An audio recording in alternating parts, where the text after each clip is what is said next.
Hello students, so today we would be moving ahead and we would be talking about the endoplasmic reticulum.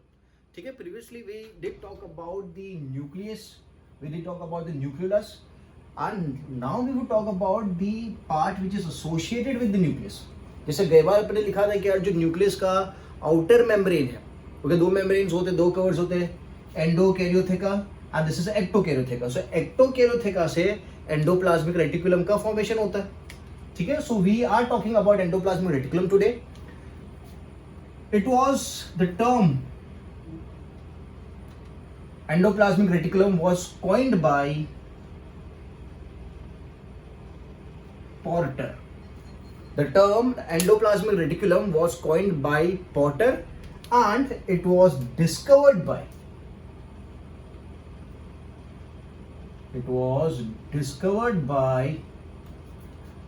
Porter and Thomson. Coined मतलब नाम किसने दिया? सो नाम was given by Porter और discover किसने किया? सो discover किया था पॉर्टर एंड थॉमसन दोनों ने. क्लियर है? Now looking at this structure, endoplasmic reticulum के स्ट्रक्चर को अगर देखते हैं तो it looks like a membranous structure. Membrane जो फोल्ड हो गई इस स्ट्रक्चर को फॉर्म कर रही है and the membranous structure is actually interconnected. It is actually interconnected. So I can put it here, the endoplasmic reticulum is interconnected membrane structure. Interconnected membrane structure. ठीक है, अगर ये मेम्ब्रेन को कंसिडर किया जाए, एक तो मेम्ब्रेन कहां पे होगी? सेल मेम्ब्रेन, और ये एक अंदर वाली मेम्ब्रेन जो न्यूक्लियर मेम्ब्रेन के साथ कंटिन्यूड है. तो दिस मेम्ब्रेन इज 7 times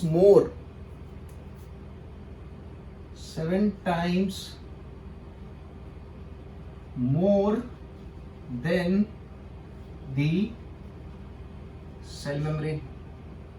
अब 7 times more है, दैट मीन्स यहां पे जो एंडोप्लाज्मिक रेटिकुलम है has more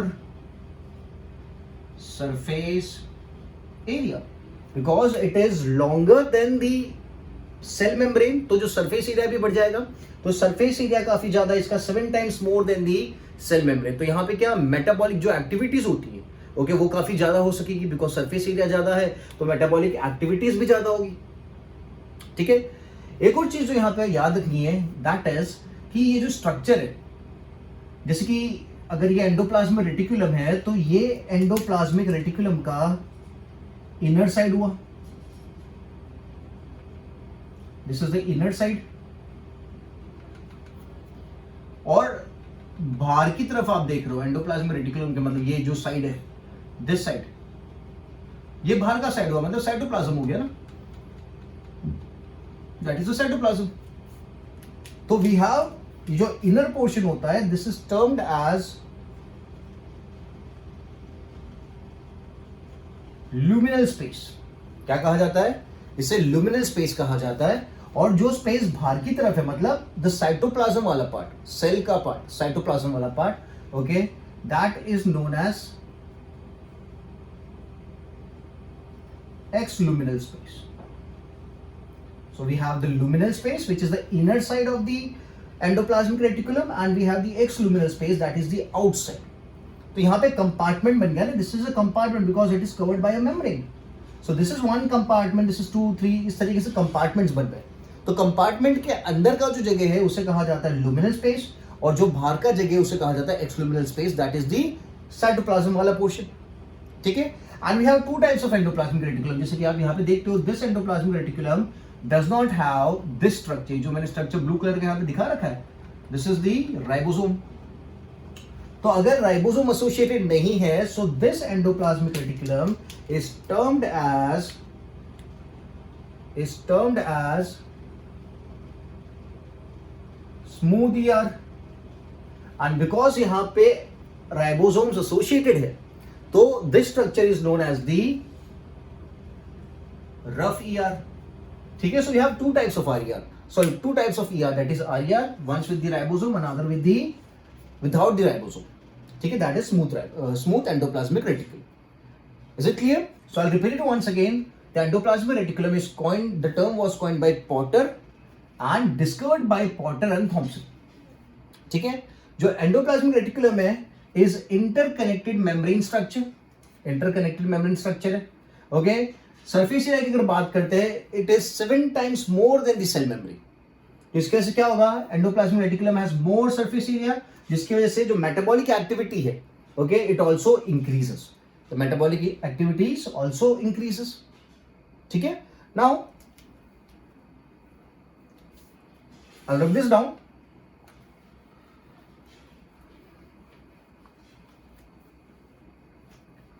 Now what are the components of endoplasmic reticulum? क्या endoplasmic reticulum बना किससे?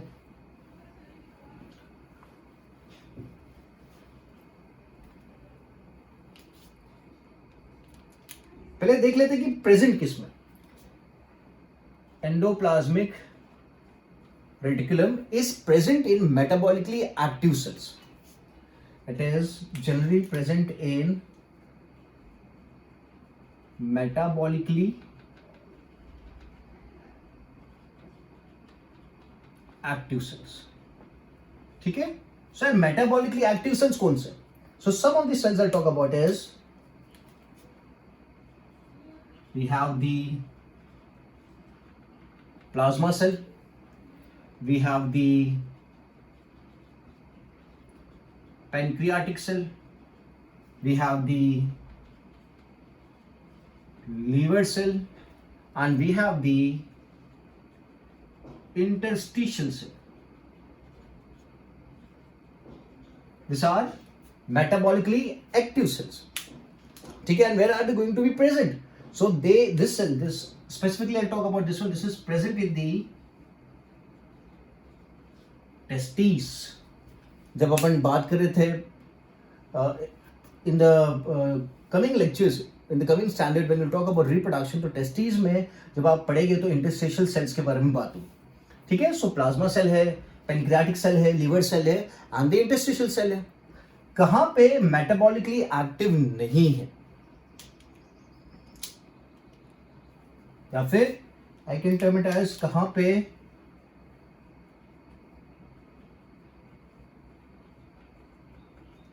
है but it is not that much metabolically active, poorly developed. So poorly develop की अगर बात करते हैं, so it is poorly developed in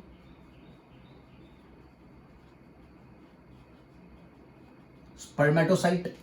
it is poorly developed in spermatocyte and absent कहां पे? काफी सारी चीजें इस सेल के अंदर एब्सेंट होती है, and this cell is the RBC, and we have to be specific. Matured RBC. ठीक है, सो एंडोप्लाज्मिक रेटिकुलम की प्रेजेंस आपको ज्यादातर कहां देखने को मिलेगी? In the metabolically active cells like plasma cell, pancreatic cell, liver cell and the interstitial cells. Poorly developed endoplasmic reticulum या फिर इतना ज्यादा एक्टिव एंडोप्लाज्मिक रेटिकुलम नहीं है. किस में? तो स्पर्मेटोसाइट्स में. और किस में? ER एब्सेंट है, तो ER is absent in the matured RBC. ठीक है, now will talk about the components. यार किन चीजों से एंडोप्लाज्मिक रेटिकुलम बना हुआ है? So there are 3 things.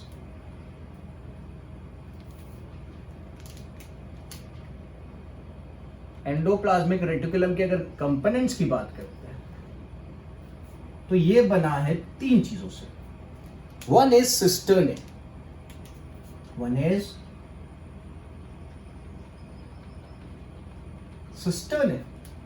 Cisternae are flat sac which are parallelly arranged and connected to each other. जैसे कि इस तरीके से जो स्ट्रक्चर बनाया था अपन ने, these are flat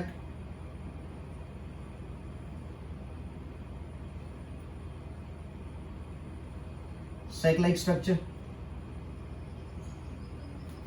ठीक है, this is the luminal space. This is termed as the cisternae. It's a flat sac-like structure which is parallelly arranged and connected to each other. तो अपन लिख लेते हैं, it's a flat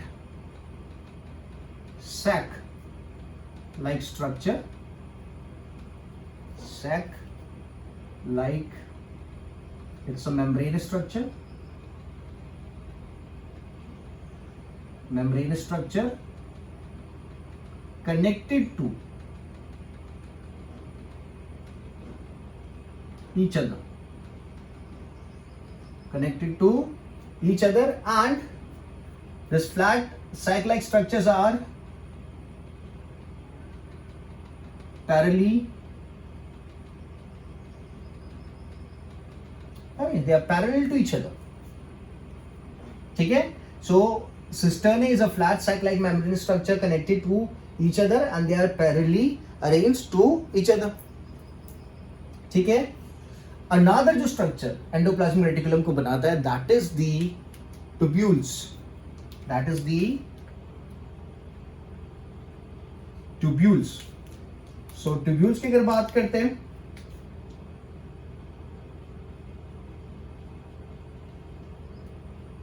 another structure that forms is the tubules. अगर tubules की बात करते हैं तो tubules are tube-like extensions. These are simply tube-like extensions. ठीक है? And they can be branched.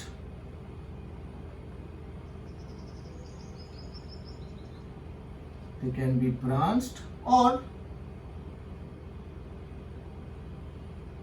Unbranch हो सकते हैं, ब्रांच हो सकते हैं या फिर अनब्रांच हो सकते हैं. So they are going to look like this, इस तरीके से tube like extensions, and they could be branch as well.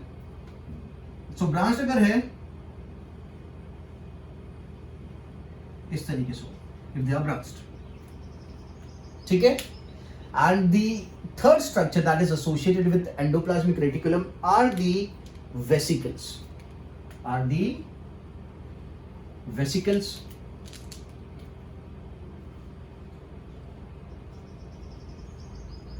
या फिर आप बोल सकते हैं as they are sac or the sac. तो जो vesicles है, this vesicles can be oval in shape or they could be circular or they could be circular or could be round. So this is oval, so I'll make it round. Okay, so those two shapes are available for the sac. So it could be oval in shape or it could be round. ठीक है? So ये तीन structures associated है किसके साथ? Endoplasmic reticulum के साथ. One is cisternae, that is flat sac-like membranous structure connected to each other and they are parallelly arranged. Tubules, that is tube-like extensions, they can be branched or unbranched. And the third is the vesicle of the sac, which could be oval in shape or round in shape. Clear hai? So this is the components. Now moving ahead. So now we put a difference between the endoplasmic reticulum and the rough endoplasmic reticulum and the smooth endoplasmic reticulum. So एक जो सबसे main point है, that is the presence and absence of ribosome on the structure.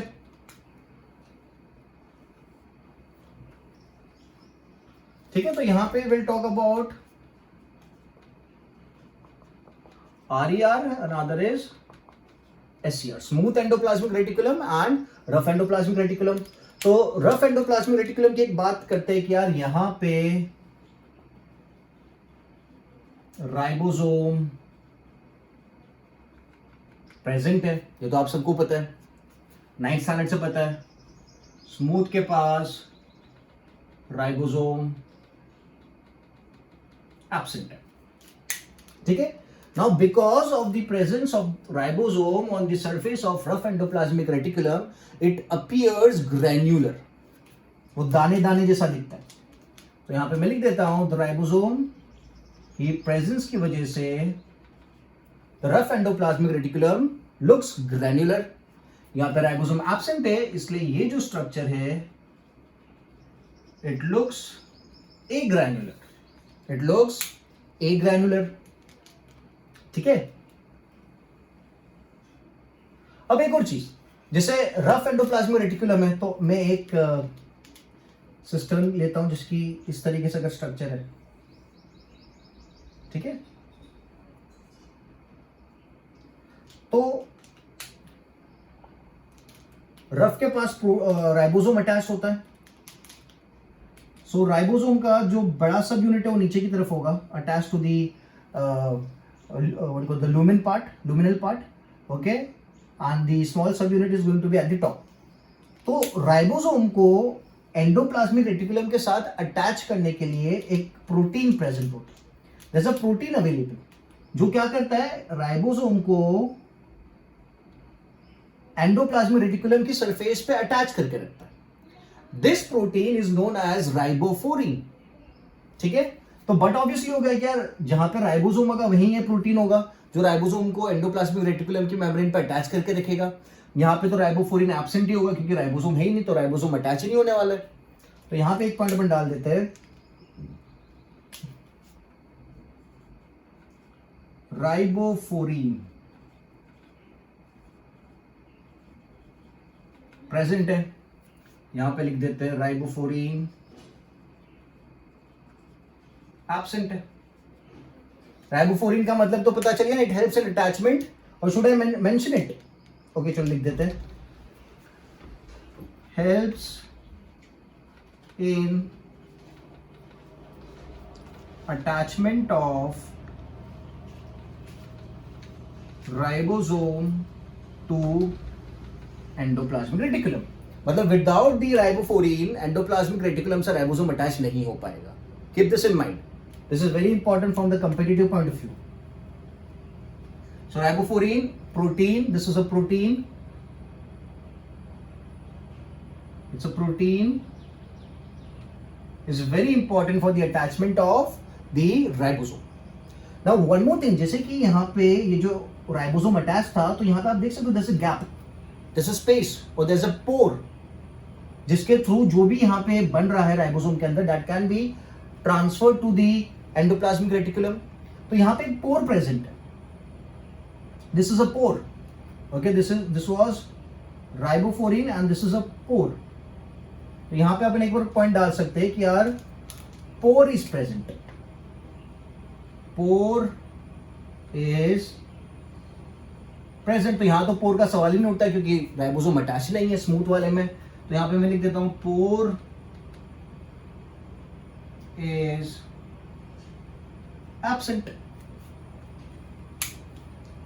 Getting the whole thing कि यार ribosome को endoplasmic reticulum की surface पे attach रखने के लिए प्रोटीन काम में आता है. उस प्रोटीन का नाम है राइबोफोरिन. ठीक है. तो राइबोफोरिन रफ एंडोप्लाज्मिक रेटिकुलम के पास ही होगा, स्मूथ के पास तो होगा ही नहीं क्योंकि स्मूथ के पास राइबोसोम ही नहीं है. प्लस जो ओपनिंग है, जो पोर है, जो गैप है between the ribosome and the endoplasmic reticulum, that is only going to be present with the rough endoplasmic reticulum, so that जो भी चीजें यहां पे बनेंगी that is transfer to the luminal space of endoplasmic reticulum. तो पोर यहां पे present है, पोर यहां पे एब्सेंट है. ठीक है. So pause the video, copy down the details, मैं आगे चलता हूं. ठीक है.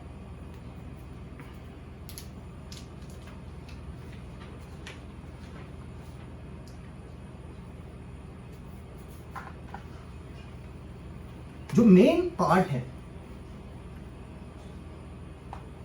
आरईआर का, that is made up of cisternae and tubules. ये याद रखना आपको. जो मेजर कंपोनेंट्स आरईआर में देखने को मिलेंगे, they are going to B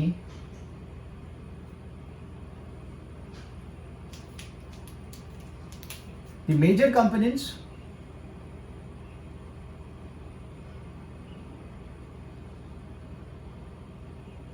are cisternae and tubules. और SCR के जो मेजर कंपोनेंट्स है,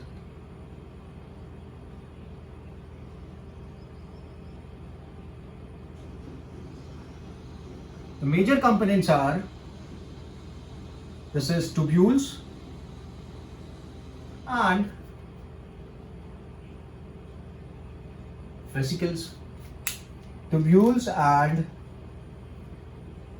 vesicles. ठीक है. एक और चीज जो याद रखनी है, दैट इज जो रफ एंडोप्लाज्मिक रेटिकुलम है ना, that is towards the nucleus. Position की अगर बात करते हैं तो द RER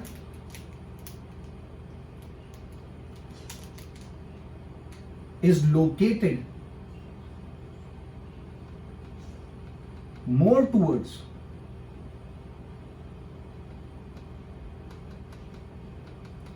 न्यूक्लियस. बल्कि जो SCR की बात करते हैं, it is located more towards the plasma membrane. It is located more towards the plasma membrane. एक और पॉइंट डाल सकते हैं, RER का फॉर्मेशन जो होता है, it is formed by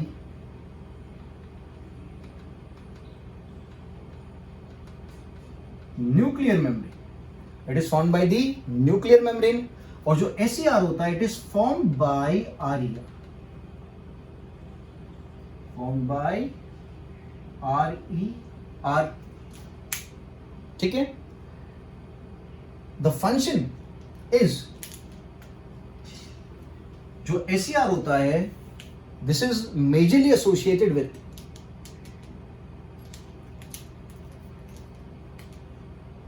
production, या फिर you can use the term synthesis, production of proteins. जो रफ एंडोप्लाज्मिक रेटिकुलम है, it is concern with the production of proteins. बल्कि SCR की अगर बात करते हैं तो SCR deals with production and metabolism, that is breakdown, metabolism of glycogen. Okay, glycogen आपको पता होगा बॉडी में ग्लाइकोजन के फॉर्म में स्टोर किया जाती है चीजों को. Okay, fat and steroids. ठीक है.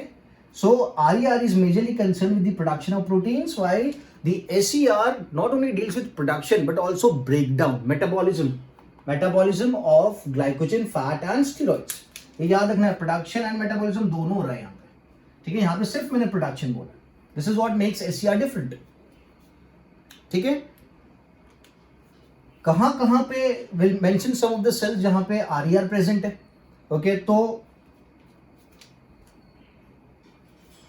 रब दिस डाउन. आप पॉज करके कॉपी कर लो डिटेल्स. चलो यहां पे they are present in the pancreatic sales,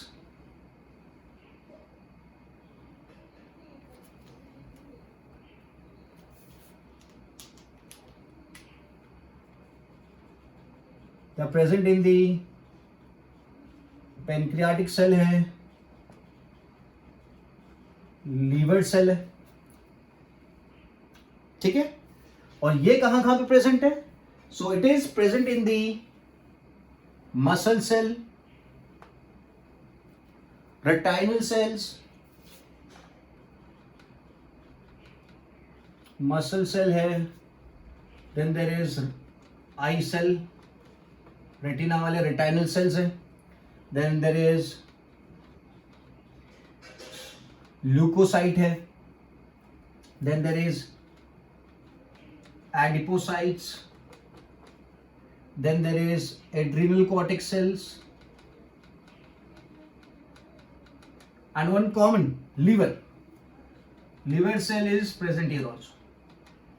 ठीक है.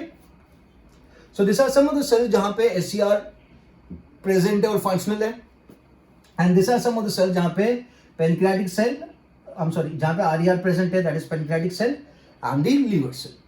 ठीक है. So this are some of the difference between the rough endoplasmic reticulum and the smooth endoplasmic reticulum. ठीक है.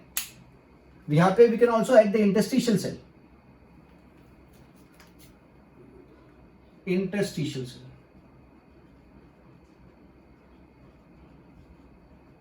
ठीक है. So now moving ahead. Now we'll talk about specifically what is the function of RER. Specifically, RER की बात करेंगे, फिर SER की बात करेंगे.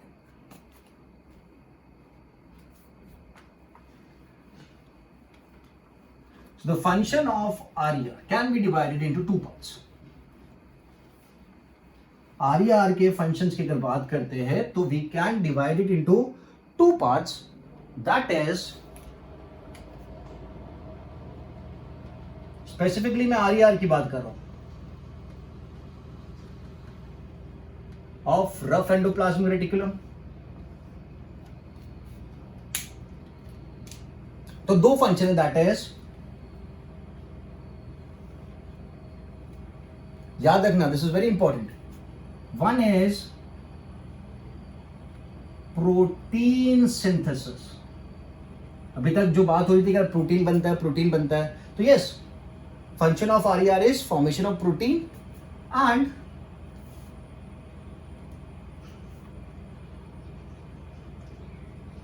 modification of protein.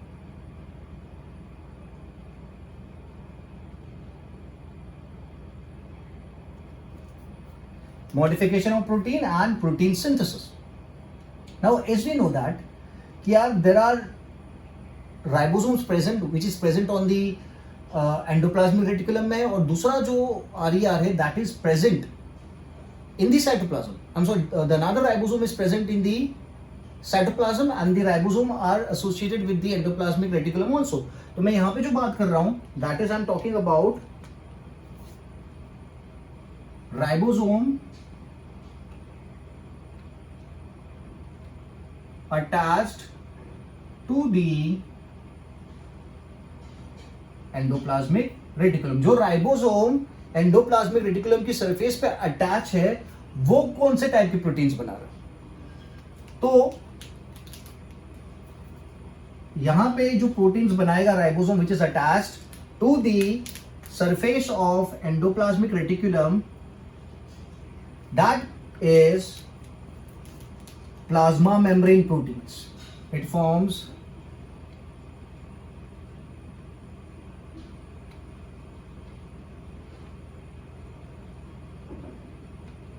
that is, it would be helpful in making the plasma membrane of the cell or the cell membrane. Another is lysosomal proteins. Another is lysosomal proteins.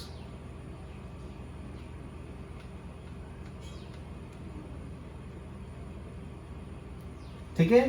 And third type is the secretory proteins, which are going to be released by the cell. Secretory proteins. ठीक है. So plasma membrane proteins है, lysosomal proteins है, and secretory proteins are the ones which are going to be produced by the ribosome which is associated with the endoplasmic reticulum. ठीक है. यहां पे मैं एक और टर्म देता हूं, that is this plasma membrane proteins are going to be helpful in the formation of the membrane. So membrane का जो फॉर्मेशन होता है सेल मेम्ब्रेन का, that is termed as membrane biogenesis. Membrane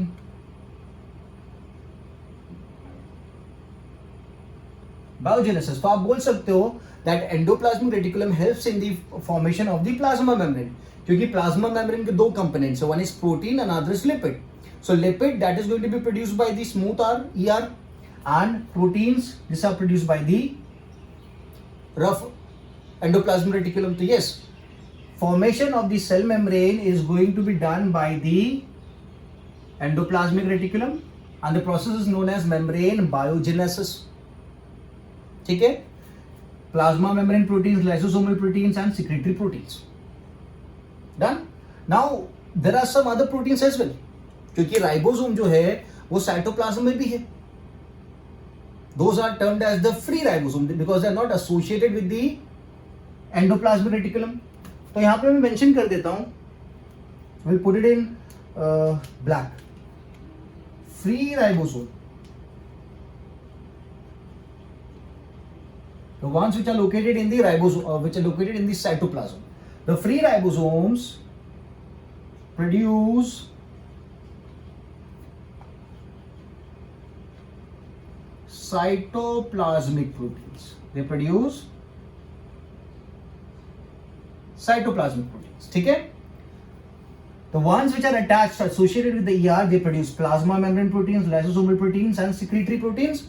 The one ribosomes which are not associated with the endoplasmic reticulum, and they are termed as free ribosomes. They are termed as free ribosomes. They produce cytoplasmic proteins. Getting an idea? ठीक है? Now talking about the modification part. So जो चीजें बनती है in the ribosome, it is supposed to be transported. It is supposed to be transported to the luminal space of the endoplasmic reticulum. मतलब let's say यहाँ पे कोई protein बना है,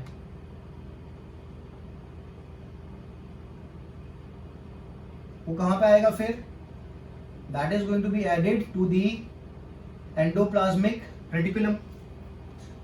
जैसे मैंने लिखा है मॉडिफिकेशन ऑफ प्रोटीन होगा, तो जो प्रोटीन बन गया एंडोप्लाज्मिक रेटिकुलम, जो बन गया राइबोसोम के अंदर, उसको सेंड किया जाएगा एंडोप्लाज्मिक रेटिकुलम के पास, और एंडोप्लाज्मिक रेटिकुलम क्या करेगा? यानी केस में it would add a sugar molecule to the protein and lead to the formation of a glycoprotein. तो यहाँ पे लिख देता हूं मैं,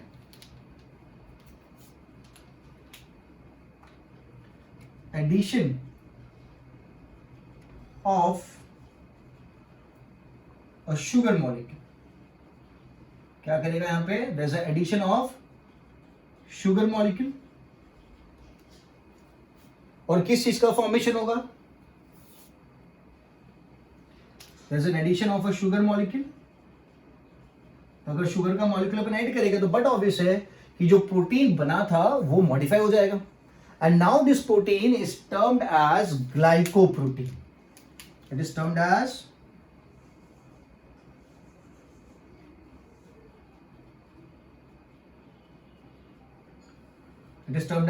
glycoprotein. And the process is known as glycosylation. ऊपर लिख देते हैं यहां पे.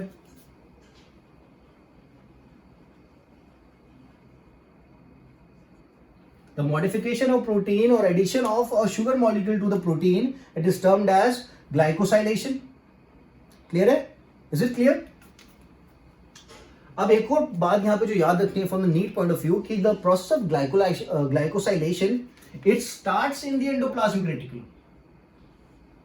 यहाँ पे start होता अपन दिखाई कि यार adding a molecule, sugar molecule to the protein, but it ends in the Golgi body. ठीक है?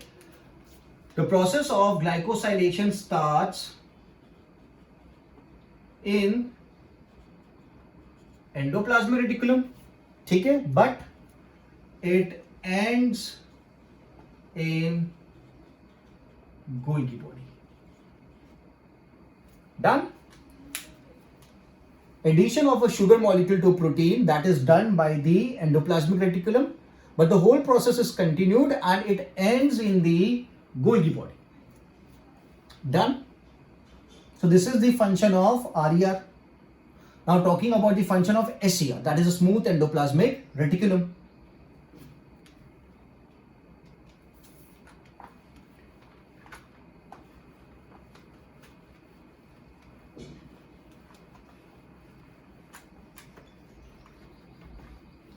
So the function of SER,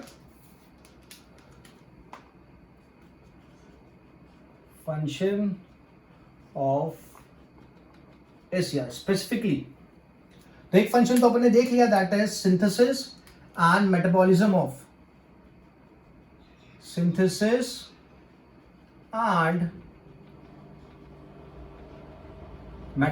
of fat, glycogen and steroids. ठीक है? तो यहां पे ग्लाइकोजन का फॉर्मेशन होता है, किससे होता है?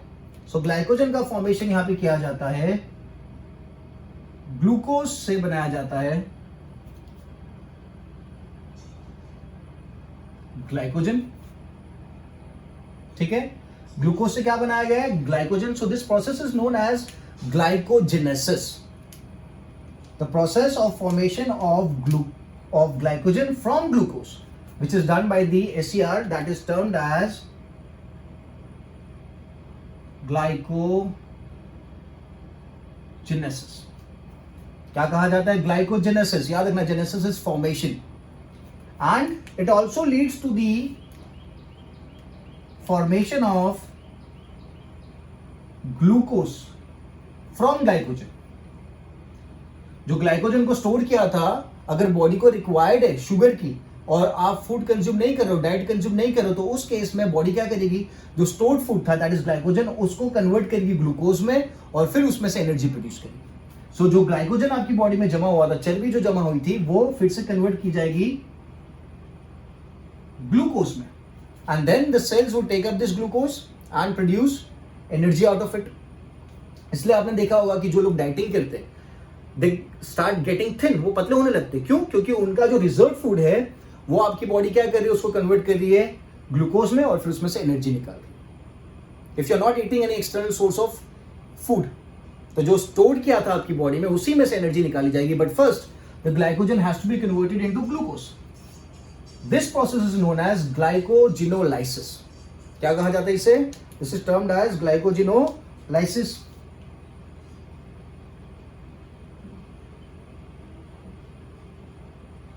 ठीक है, so there are two terms associated, one is glycogenesis and glycogenolysis. ठीक है, is it clear? So synthesis and metabolism of fat, glycogen and steroids. एक और जो चीजें करता है, that is it helps in formation of, या फिर it helps in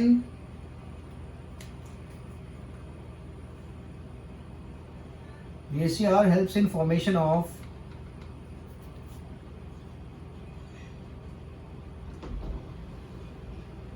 microbodies like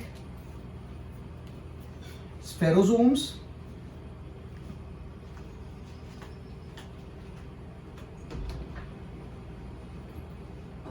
and glyoxysomes. Spherosomes and glyoxysomes, these are the microbodies. We'll talk about it कि microbodies किस काम में आते हैं। ठीक है, so is this clear? Glucose से ग्लाइकोजन जो बनेगा, जब भी अपन खाना खाते हैं तो आपकी बॉडी क्या करती है? द बॉडी ग्लूकोज को कन्वर्ट कर देती है, जो ग्लूकोज एक्स्ट्रा आपने कंज्यूम किया था उसको कन्वर्ट कर देती है ग्लाइकोजन में और आपकी बॉडी में स्टोर कर देती है, जिसकी वजह से if you keep on eating more excessive तो आपका बॉडी वेट बढ़ता जाएगा, बिकॉज आपकी बॉडी में ग्लाइकोजन स्टोर हो रहा है। But the moment you start dieting and you stop eating external source of food, आपकी बॉडी को तो एटीपी चाहिए, तो आपकी बॉडी क्या करेगी? जो रिजर्व फूड था, जो स्टोर्ड फूड था ग्लाइकोजन, उसको कन्वर्ट करेगी ग्लूकोज में, and that process is known as glycogenolysis. ठीक है, फॉर्मेशन ऑफ माइक्रोबॉडीज में भी हेल्प करते हैं, माइक्रोबॉडीज लाइक स्पेरोसोम्स एंड ग्लायोक्सिसोम्स। ठीक है,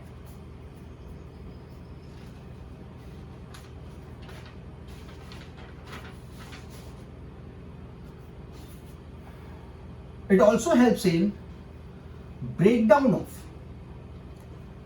drugs, alcohol,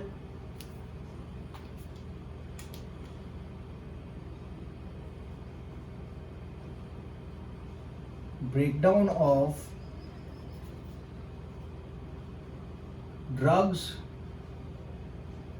alcohol and pollutants. See, this is very important. Drugs का ब्रेकडाउन, अल्कोहल का ब्रेकडाउन एंड पोल्यूटेंट्स का ब्रेकडाउन भी एससीआर करता है। ठीक है, and this phenomena is known as xenobiotics. The phenomena is known as xenobiotics. और इस प्रोसेस के लिए it uses a protein that is known as cytochrome. पता है ना आपको साइटोक्रोम P450?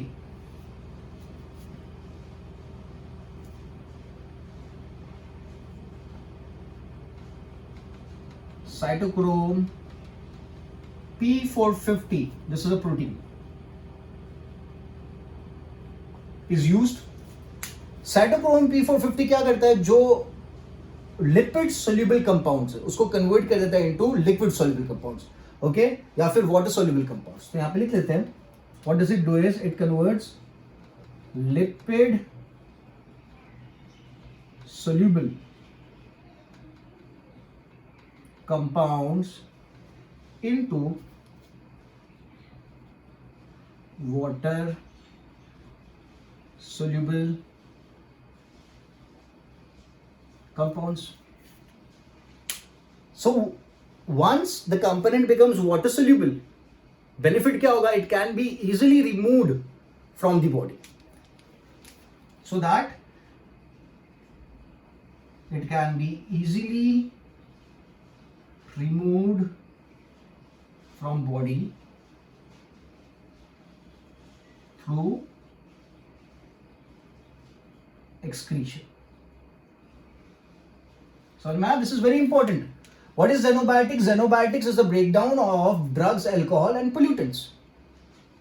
Now xenobiotics में आपकी बॉडी प्रोटीन यूज करती है. प्रोटीन का नाम क्या है, साइटोक्रोम P450. और ये साइटोक्रोम P450 क्या करता है, जो लिपिड सोल्यूबल कंपाउंड्स है, ओके, उसको कन्वर्ट कर देता है किसमें, into water soluble compounds.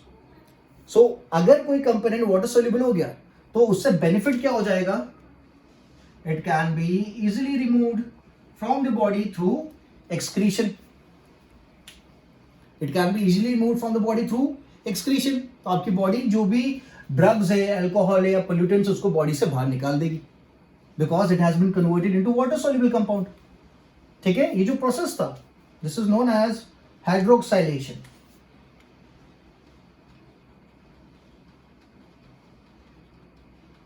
Process is known as hydroxylation. और क्या यूज किया जाता है, कौन सा protein, the protein is cytochrome P450 and the phenomena is known as xenobiotics. ठीक है, it is also useful in uptake of calcium ions. It is also useful in Uptake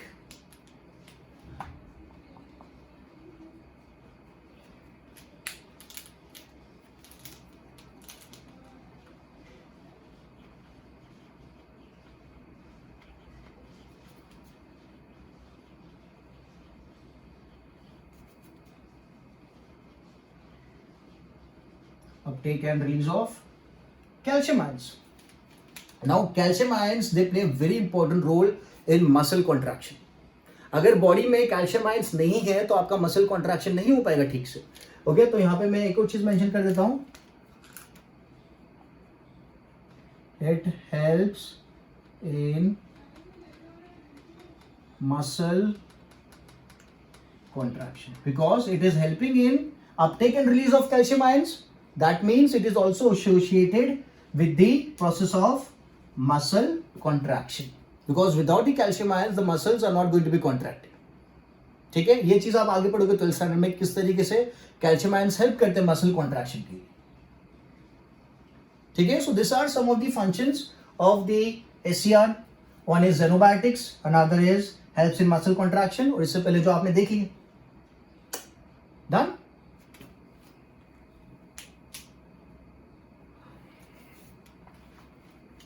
अब जो एंडोप्लाज्मिक रेटिकुलम है उसको अलग अलग नाम से अलग अलग सेल में बुलाया जाता है. जैसे कि if you talk about the retina और द रेटाइनल सेल, तो यार सेल है तो उसके पास एंडोप्लाज्मिक रेटिकुलम तो होगा ही, बट नाम चेंज कर दिया अपन ने. फंक्शन तो सेम रहेगा बट नाम चेंज कर रखा है. दैट मीन्स जो एंडोप्लाज्मिक रेटिकुलम रेटाइनल सेल में प्रेजेंट है, जो एंडोप्लाज्मिक रेटिकुलम रेटाइनल सेल में प्रेजेंट है, that is termed as myeloid body.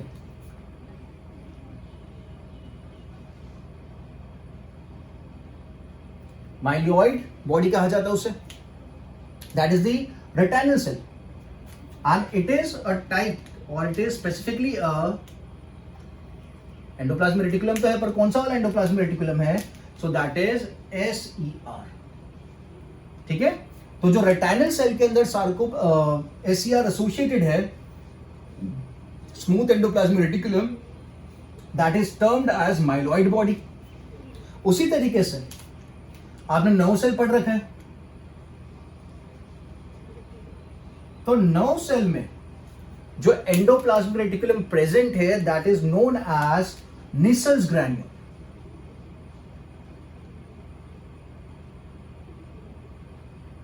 It produces a neurotransmitter known as acetylcholine.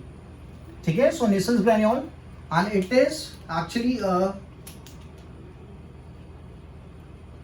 RER. It is actually RER. फिर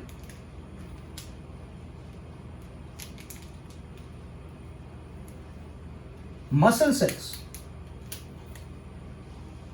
मसल सेल का जो endoplasmic reticulum उसको भी अपने एक स्पेसिफिक नाम दे रखा है. We have termed it as sarcoplasmic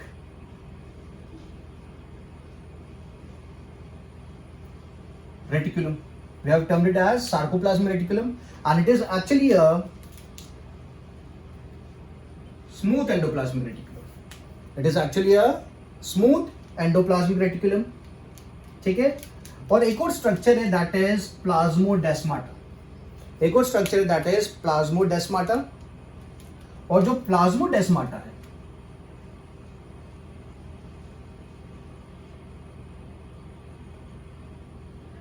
उसका जो एंडोप्लाज्मिक रेटिकुलम है that is termed as desmotubule. It is termed as desmotubule and it is made by both these structures, that is SER plus RER. ठीक है, सो SER और RER मिलके बनाते हैं डेस्मोटिब्यूल. तो ये जो स्ट्रक्चर्स मैंने नाम जो लिखे ये एंडोप्लाज्मिक रेटिकुलम ही है, बट स्पेसिफिकली यहाँ पे क्या हो गया, एक स्पेसिफिक नाम दे दिया. फॉर जैसे कि अगर मैं बोलता हूँ क्या निसल्स ग्रैन्यूल, तो निसल्स ग्रैन्यूल में बोलूंगा तो आपको एकदम से क्लिक हो जाएगा, मतलब Nissl granule is the endoplasmic reticulum of nerve cell. अगर मैं बोलता हूँ जनरल में बोलता हूँ यार एंडोप्लाज्मिक रेटिकुलम, पर किसका एंडोप्लाज्मिक रेटिकुलम, तो स्पेसिफाई करने के लिए मैं बोलूंगा लेट्स से माइलॉइड बॉडी, तो आपको क्लिक हो जाएगा myeloid body is the endoplasmic reticulum of retinal cell. Sarcoplasmic reticulum is the endoplasmic ER of muscle cell. ठीक है, यहां पे मैं एक और चीज मेंशन कर देता हूं जो आगे काम आएगी. यहां पे मैं लिखा है कि सार्कोप्लाज्मिक रेटिकुलम, तो this is actually a store house of, अभी जो बात हो रही थी, store house of calcium ions. Muscle contraction में कैल्शियम आयंस बहुत इंपॉर्टेंट होता है. तो कैल्शियम आयंस कहां पे स्टोर होते हैं, तो कैल्शियम आयंस स्टोर होते हैं सार्कोप्लाज्मिक रेटिकुलम में, and that sarcoplasmic reticulum is the SER. ठीक है, so now we are clear about the endoplasmic reticulum. We did talk about different functions of endoplasmic reticulum. Okay, SER की बात हो गई, ER की बात हो गई, और ये भी बात हो गई कि अलग अलग स्ट्रक्चर्स जो एंडोप्लाज्मिक रेटिकुलम के हैं उनको किन नाम से बुलाया जाता है. ओके, SER जो रेटिना में प्रेजेंट है उसे माइलॉइड बॉडी कहा जाएगा. रफ एंडोप्लाज्मिक रेटिकुलम जो नर्व सेल में प्रेजेंट है उसे निसल्स ग्रैन्यूल कहा जाएगा, which is associated with the production of a neurotransmitter known as acetylcholine. और जो SER प्रेजेंट है मसल सेल में उसे क्या कहा जाता है, सार्कोप्लाज्मिक रेटिकुलम. ठीक है, और जो SER प्लस RER मिलके जो स्ट्रक्चर बना रहे हैं उसे डेस्मोटिब्यूल कहा जाता है, that is present in the plasmodesmata. ठीक है, so I hope everything is clear regarding this topic. In the next lecture we would talk about the further details about this chapter. ठीक है, so I will keep this much for the lecture. Thank you.